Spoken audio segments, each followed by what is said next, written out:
Imagina você e seu grupo de amigos estarem em um voo viajando para outro país e de repente a aeronave cai em meio às cordilheiras dos Andes, onde nada tem além de muita neve e temperaturas que podem chegar a 30 graus negativos. Foi assim que uma equipe de rugby do Uruguai se viu no dia 13 de outubro de 1972.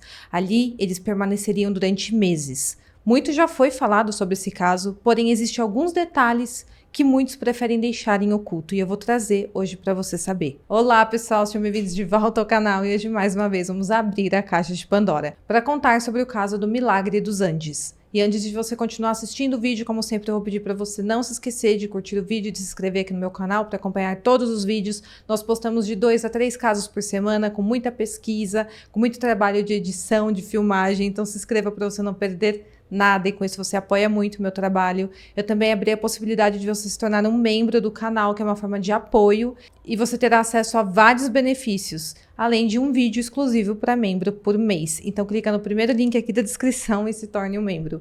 Além disso, eu faço conteúdos exclusivos para a rede social de fotos, então me segue lá, o arroba vai estar aqui na tela, e me manda uma mensagem falando que você veio do Caixa de Pandora. Então é isso, fique comigo até o final do vídeo e bora pro caso de hoje. Na sexta-feira, dia 13 de outubro de 1972, um avião turbo-hélice Fairchild da Força Aérea Uruguaia voava sobre as Cordilheiras dos Andes, transportando uma equipe de rugby do Uruguai para jogar uma partida em Santiago do Chile. Eles partiram de Montevidéu, no Uruguai, e o destino final seria Santiago. O avião era de uso militar, mas poderia ser fretado por civis se pagassem por isso. E assim, o time de rugby fez. Neste voo, tinham 40 passageiros e a grande maioria eram estudantes adolescentes do Stella Maris College, uma escola católica para rapazes de 9 aos 16 anos. E eles estavam a caminho para competir no jogo de rugby, então estavam todos muito animados. Além dos jogadores e dos sócios do time, estavam também a bordo algumas outras pessoas que tinham sido chamadas para ajudar a dividir o custo do aluguel do avião, e a maioria eram amigos e familiares. A viagem havia começado no dia anterior, no dia 12, quando eles partiram de Montevidéu, e era para ser uma viagem bem curta, de cerca de 2 horas de voo. Mas como o clima estava muito ruim, com pouca capacidade de visibilidade, eles foram forçados a pousar em Mendoza, na Argentina, e passar a noite lá. No dia seguinte, por volta das 2h20 da tarde, eles embarcaram novamente a caminho de Santiago. O piloto e capitão Júlio César Ferradas estava no comando do avião, acompanhado pelo copiloto Dante Hector Largurara e um mecânico de voo que também atuava como tripulante de cabine. O Júlio era um piloto muito experiente da Força Aérea que tinha 5.117 horas de voo e 29 voos pela Cordilheira dos Andes, ou seja, nada daquilo era novidade para ele. Porém, a aeronave que eles estavam utilizando não tinha sido projetada para voar acima de uma altura de 22.000 pés, ou 6.900 metros, que é a altura da cordilheira. Então, os pilotos tiveram que traçar uma rota diferente.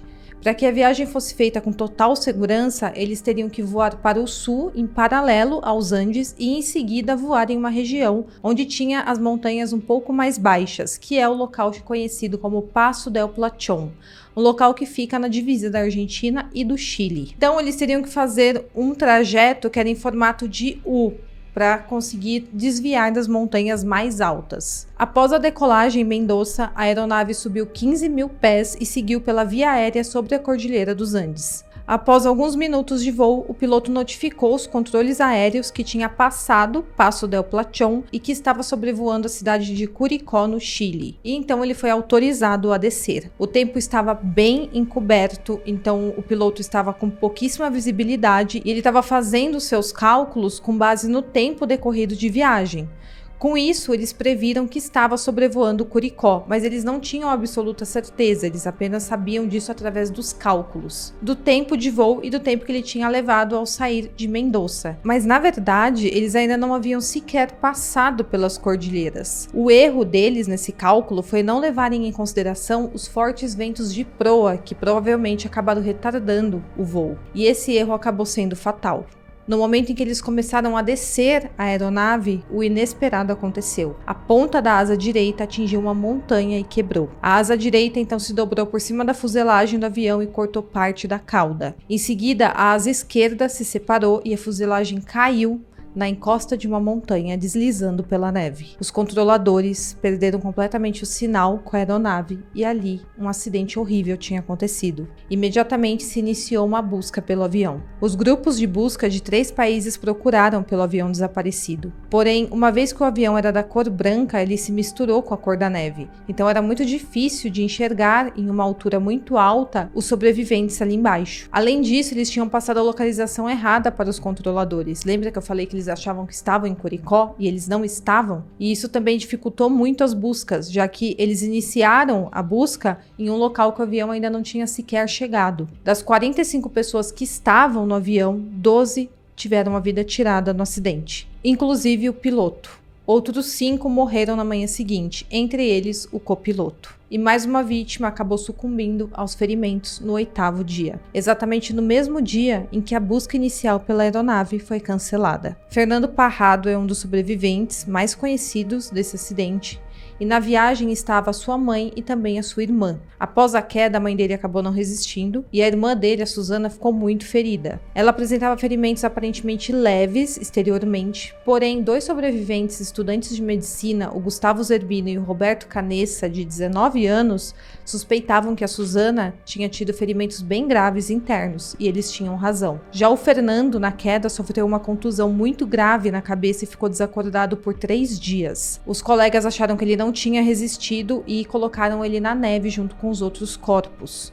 Os neurocientistas hoje dizem que isso acabou salvando a vida do Fernando, porque o frio da neve e o fato dele não tomar água e nem se alimentar, já que estava desacordado, impediu que o ferimento inchasse e ele acabasse falecendo. Então, o fato dele ter sido colocado ali na neve quando acharam que ele tinha morrido no acidente, acabou salvando a vida dele. Então, no 3º dia, ele acordou, viu a situação da irmã dele e ficou cuidando dela. Porém, no 8º dia, ela não resistiu aos ferimentos.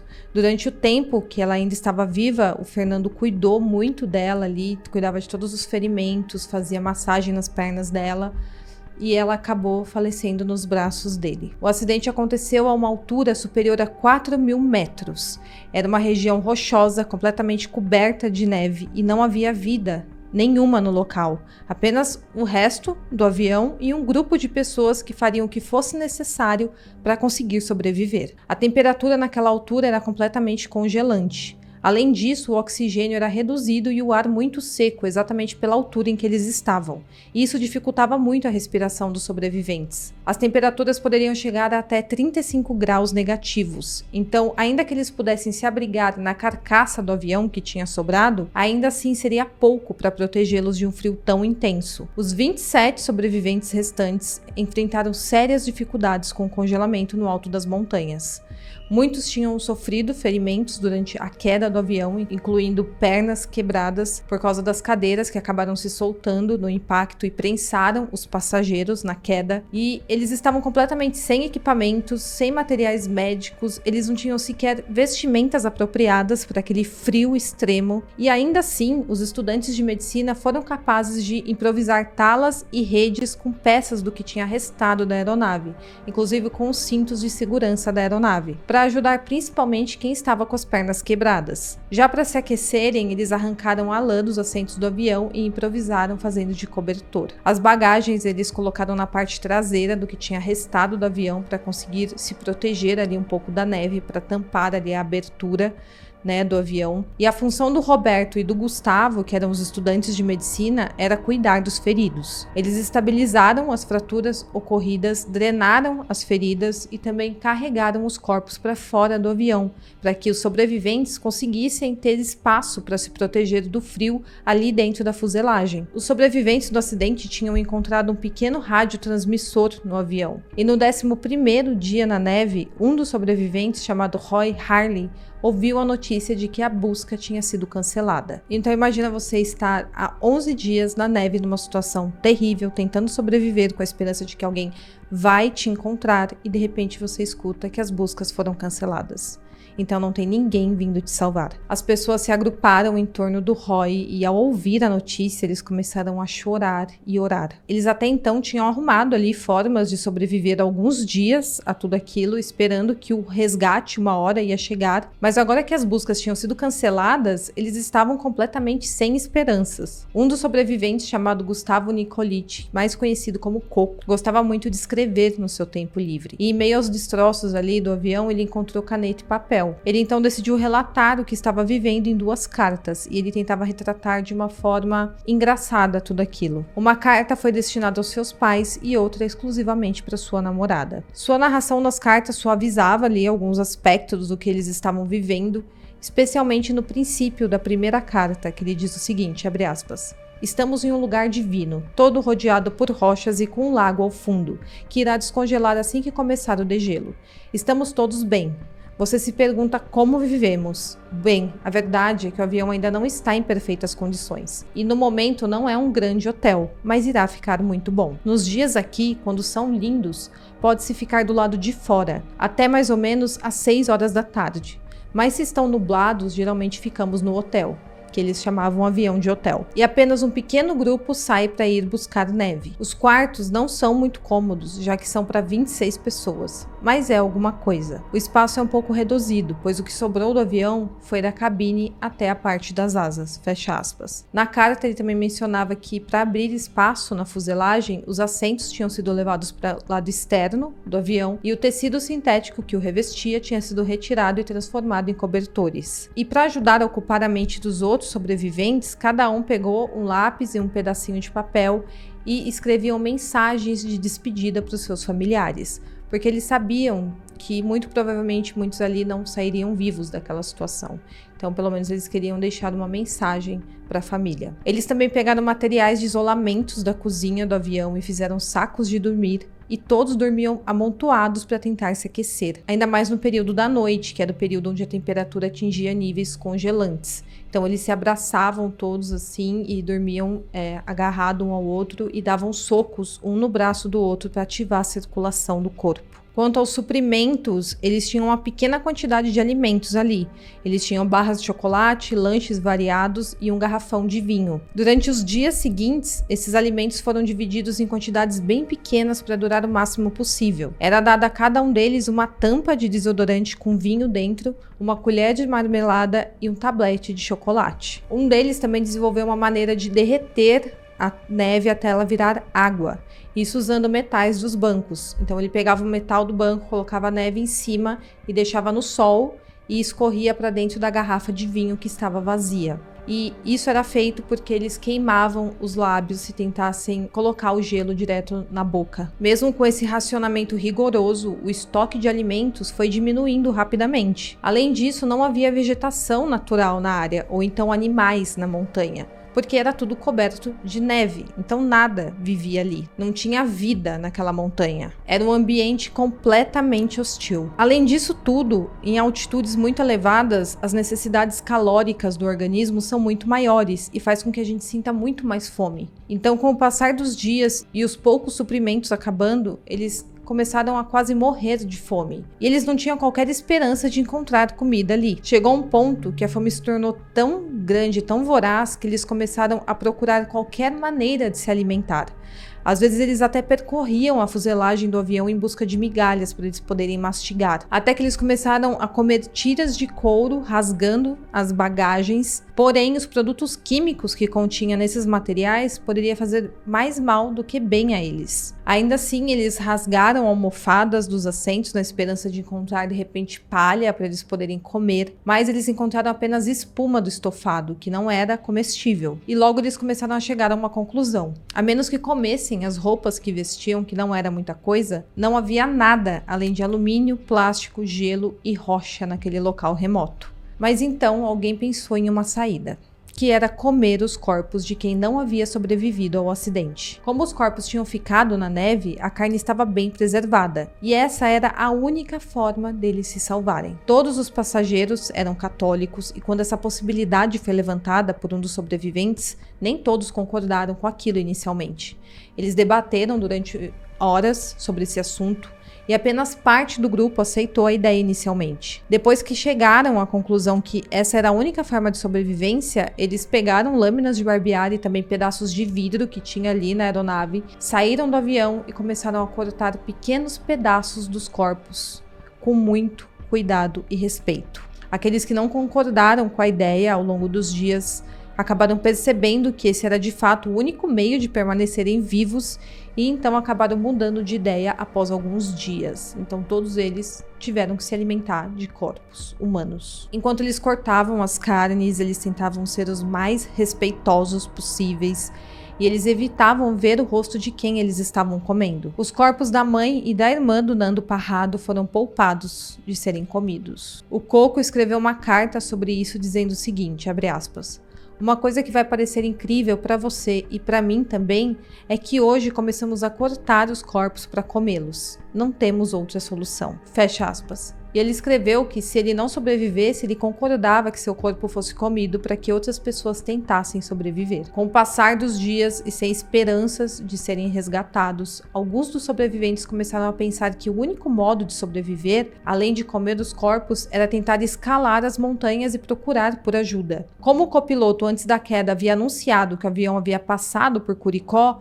o grupo de sobreviventes achava que a zona campestre chilena estava a apenas alguns quilômetros a oeste. Mas como eu falei, eles tinham feito aquele erro de cálculo e, na realidade, o avião havia caído sobre a Argentina. Então, na verdade, a cidade de Curicó estava muito longe.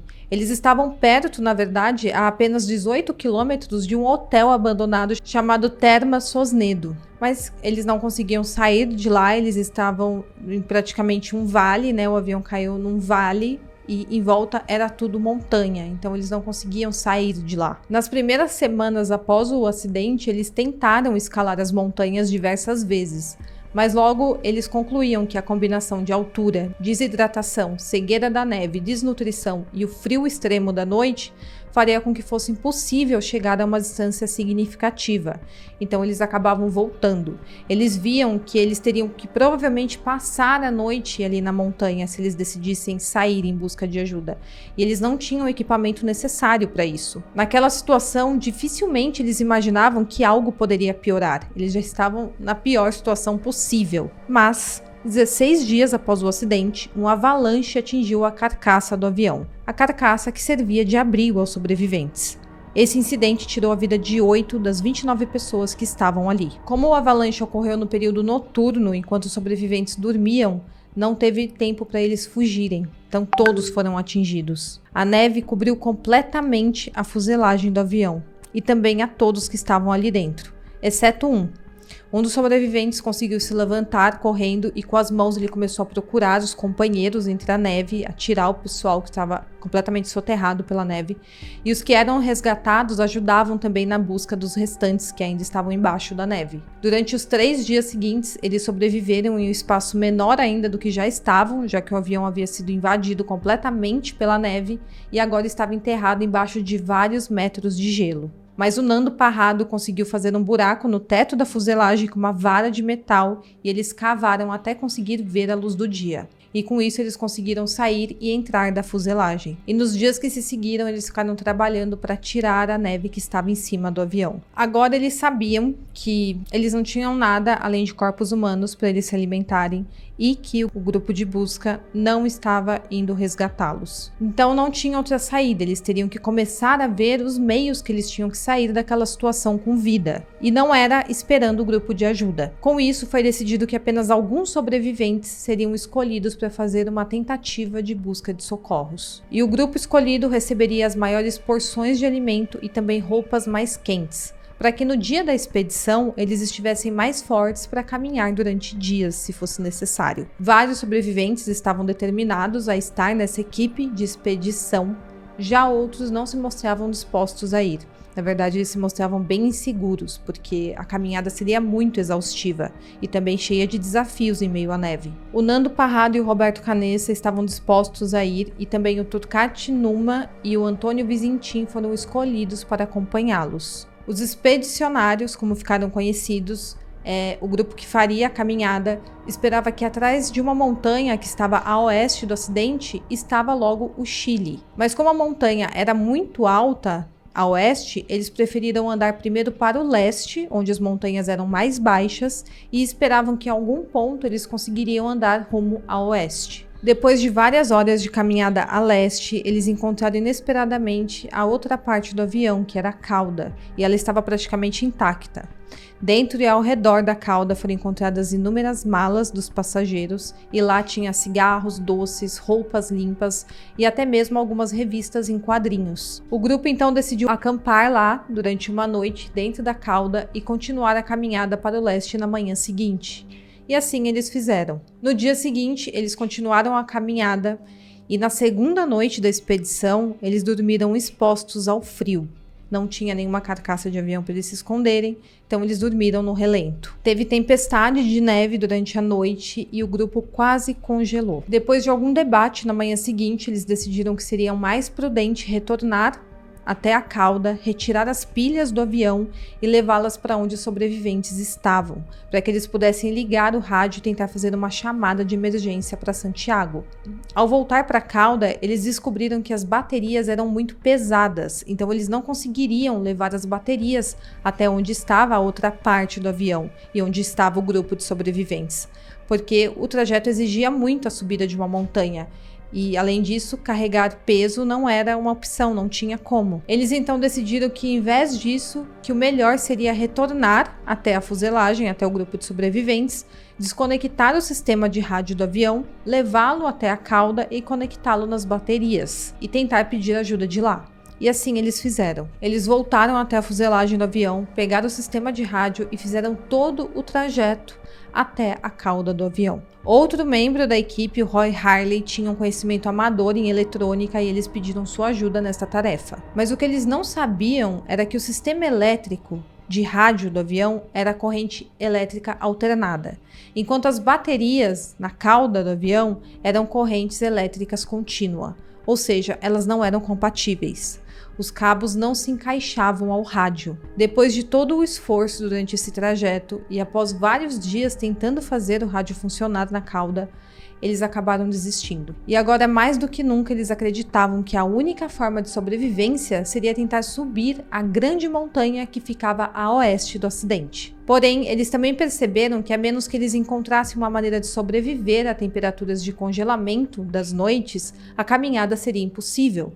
Eles sabiam que a caminhada levaria dias e eles iriam dormir novamente ao relento. E eles sabiam que não iriam sobreviver se não tivesse como se proteger. Foi neste ponto que a ideia para um saco de dormir foi levantada. No livro do Nando Parrado, chamado Milagre dos Andes, ele comentou o seguinte, abre aspas: "O segundo desafio seria de nos proteger da exposição, especialmente após o anoitecer. Nesta época do ano, podemos esperar temperaturas diurnas bem acima de zero, mas as noites ainda estavam muito frias o suficiente para tirar as nossas vidas. Precisávamos de uma maneira de sobreviver a longas noites sem congelar.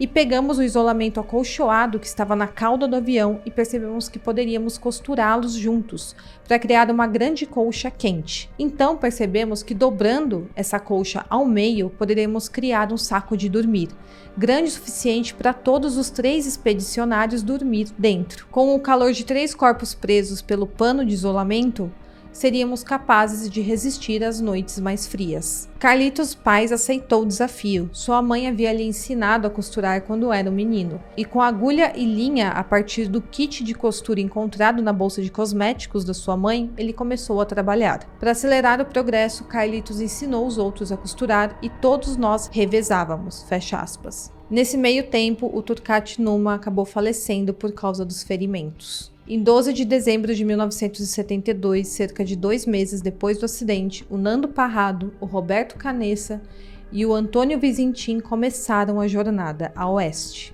O Nando Parrado assumiu a liderança do grupo e ele tentava caminhar o mais rápido possível, mas os outros 2 pediam que ele desacelerasse, porque eles não conseguiam acompanhá-lo. O escasso oxigênio tornava a situação difícil para todos eles, na verdade, e na primeira manhã eles subiram 600 metros, o que era mais do que o aconselhável, levando em conta que era uma montanha muito alta e íngreme. Por causa disso, eles se sentiram completamente desidratados. A caminhada duraria dias e a noite fazia muito frio, mas o saco de dormir permitiu que eles sobrevivessem às temperaturas congelantes que fazia durante a madrugada. No terceiro dia de caminhada, o Nando Parrado chegou ao topo da montanha antes dos outros 2 expedicionários, e eles imaginavam que levaria cerca de 14 horas para fazer esse trajeto até o topo da montanha, mas na verdade eles levaram 3 dias. E naquele momento ele teve uma surpresa muito negativa.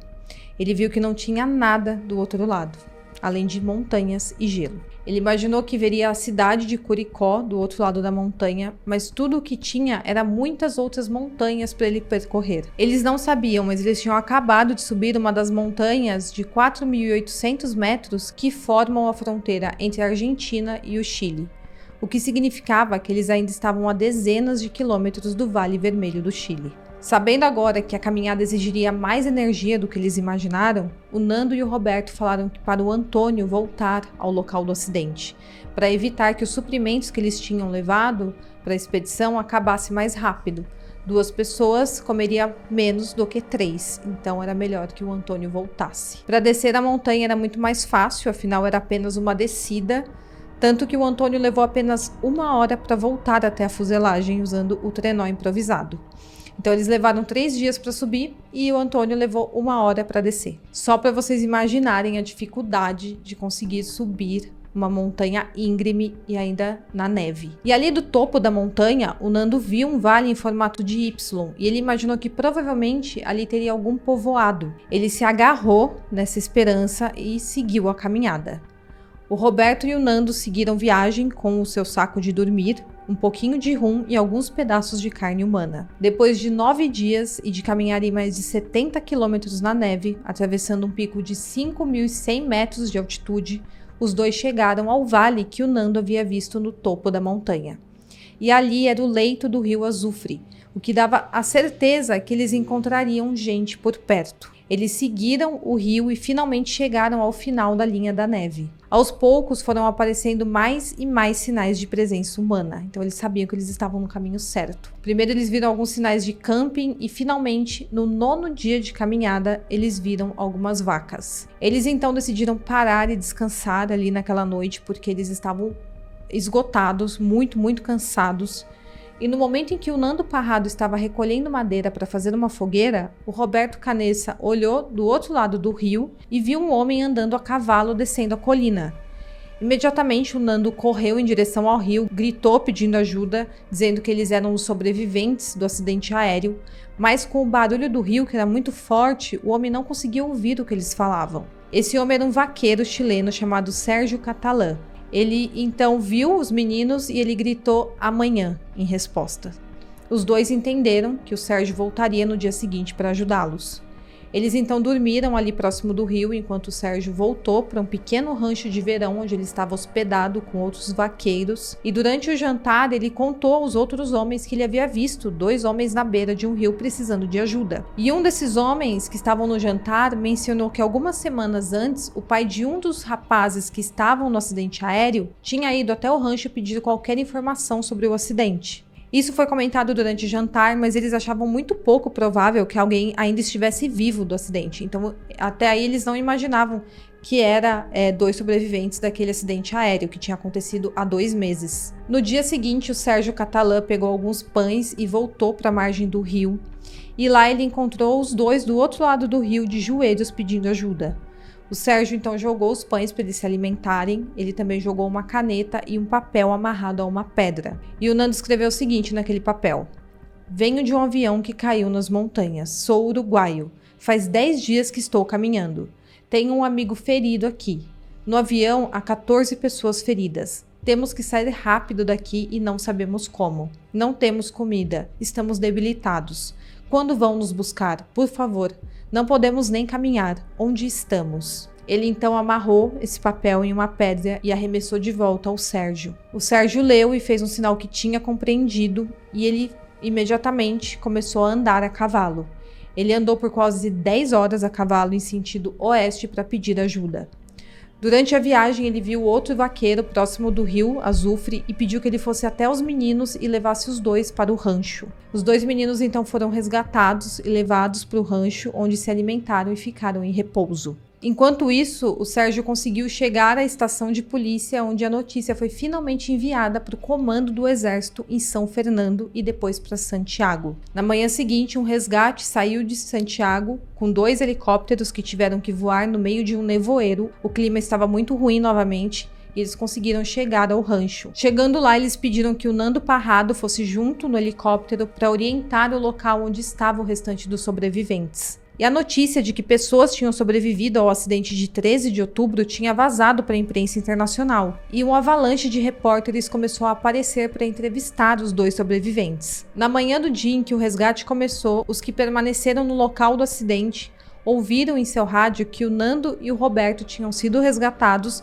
e que naquela tarde de 22 de dezembro de 1972, 2 helicópteros de busca e resgate estavam a caminho para buscar o restante dos sobreviventes. Naquele dia, apenas 6 sobreviventes foram resgatados por causa das condições climáticas péssimas, estavam muito ruins, então eles tiveram que pegar apenas 6 sobreviventes e voltar para a cidade. E sobraram 8 pessoas que ainda tiveram que dormir mais uma noite na fuselagem do avião. No dia seguinte, dia 23, as 8 pessoas que faltavam também foram resgatados, totalizando 72 dias perdidos na neve. Durante esses dias, eles ficaram a quase 4.000 metros de altura, rodeados e presos na nevada da Cordilheira dos Andes, sem comida, sem água, sem roupas apropriadas e suportando temperaturas abaixo de 30 graus. Poucas pessoas ainda acreditavam que alguém pudesse ter sobrevivido em situações tão adversas. Porém, eles sobreviveram. De 45 pessoas que estavam naquele voo, 16 sobreviveram. Todos foram levados imediatamente para hospitais em Santiago e tratados por desidratação, queimaduras, ossos quebrados e desnutrição. A notícia do resgate foi divulgada em todos os meios de comunicação em poucas horas e o caso ficou conhecido como o Milagre dos Andes. O mundo inteiro começou a falar sobre isso, afinal era muito surpreendente eles terem sobrevivido a mais de 2 meses ali na neve, sem comida, sem nada. Porém, quando perguntaram a eles como eles tinham conseguido sobreviver sem comer durante mais de 2 meses, veio à tona uma história muito polêmica.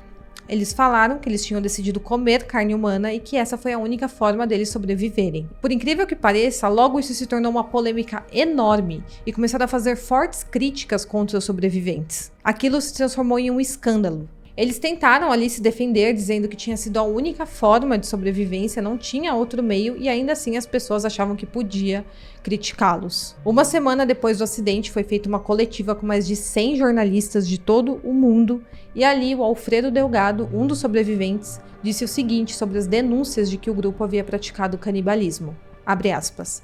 Se Jesus, na última ceia, repartiu seu corpo e seu sangue com todos os apóstolos, estava dando-nos a entender que deveríamos fazer o mesmo. Isso foi uma comunhão íntima entre todos nós. Foi o que nos ajudou a subsistir. Fecha aspas. Eles também disseram na coletiva que o que tinham praticado era antropofagia, que é o ato de comer carne de outra pessoa que já está sem vida, e não canibalismo, como estavam falando que eles tinham feito, que é quando tiram a vida de alguém para comer a carne. As palavras do Nando Parrado sobre o acidente foram as seguintes, abre aspas, perdi minha mãe, minha irmã e meus amigos, fraturei a cabeça, uma avalanche me enterrou, cruzei os Andes em busca de ajuda e voltei ao local do acidente com um helicóptero de resgate, em meio a uma forte nevasca. Quando tudo terminou, minha vida estava destruída, tive que refazê-la. Minha cordilheira começou depois, fecha aspas. O Gustavo Zerbino, um dos sobreviventes, antes de ser resgatado, recolheu um pertence pessoal de cada uma das vítimas que não tinham sobrevivido para entregar aos familiares.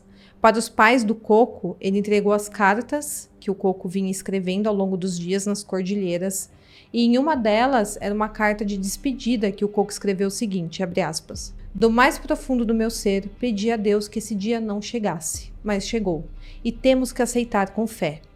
E se eu puder ajudar os amigos com o meu corpo, eu o farei com muita alegria, fecha aspas. Essa carta muito emocionante do Coco fez com que os familiares dele entendessem o que tinha acontecido ali. E quando eles descobriram que não tinha sobrado quase nada do corpo do Coco, os pais dele ficaram um pouco indignados, mas com a carta do filho, fez com que eles entendessem um pouquinho mais a situação ali dos sobreviventes. Um mês depois do resgate, uma expedição por terra e ar chegou ao local do acidente. Os restos humanos foram enterrados em um local a 800 metros da fuselagem. No túmulo foi colocada uma cruz de ferro em homenagem às vítimas. Foi escrito no metal de um lado: os irmãos uruguaios ao mundo, e do outro: mais perto, meu Deus, de ti. O que restou da fuselagem foi queimado para impedir curiosos. Durante os dias da neve, os sobreviventes formaram um grupo que recebeu o nome Sociedade da Neve, que era uma forma de vida isolada do mundo conhecido, com outras regras, estabelecidas ali para a sobrevivência em uma situação mais do que extrema. Uma contingência que ninguém poderia ter imaginado acontecer. Em agosto do ano seguinte, um grupo de mães das vítimas do acidente fundaram a biblioteca Nuestros Hijos, para manter viva a recordação dos que não voltaram do acidente. Diversas expedições já foram feitas até o Vale de las Lágrimas, com a presença de alguns dos sobreviventes do acidente. Em 2007, o Sérgio Catalã, o homem que encontrou os meninos ali no rio, foi entrevistado pela TV chilena e falou sobre uma doença que ele tinha em uma das suas pernas. O Roberto Canessa ficou sabendo disso e tanto ele quanto o restante dos sobreviventes o ajudaram nessa questão, como uma forma de agradecimento pela ajuda dele, que foi muito valiosa, que foi o que salvou a vida deles. E falando agora como estão hoje, dos 16 sobreviventes, 14 ainda estão vivos.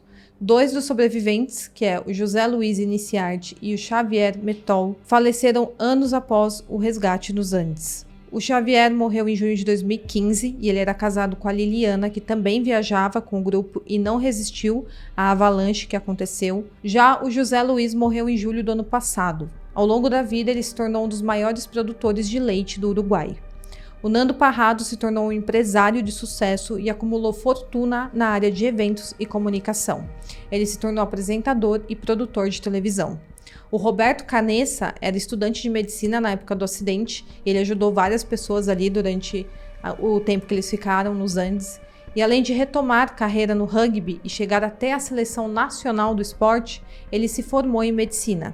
Ele se especializou em cardiologia infantil e passou a lecionar em universidades. Em 94, ele concorreu nas eleições presidenciais pelo Partido Azul e ele é um dos rostos mais conhecidos entre os sobreviventes.